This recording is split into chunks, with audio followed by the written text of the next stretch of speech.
The topic of our today's session is indices and standard form.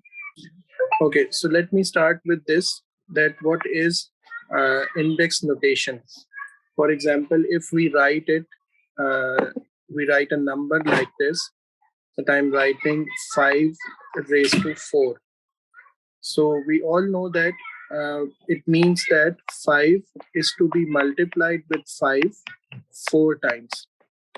Basically, this power, the number which is written in the index, it means repeated multiplication. So whenever a power is written on a number or a term, that power represents the repeated multiplication of the base. So we use two terminologies here. For example, this 5 is called the base and this 4 is called the power, or we also call it the index. And the plural of index is indices.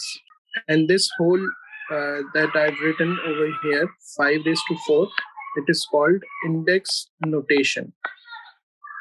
When we write a base and we write some power over that base, this notation is called index notation. So 5 is here, the base, and 4 is the power or the index. Now, in the general form, we can also write it as a raised to some power n, where obviously this a is going to be the base and n is going to be the index of our notation. We try to explain complex concepts in simple language and with effective examples.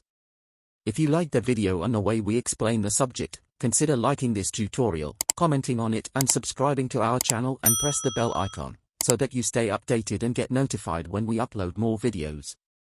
Thanks for watching.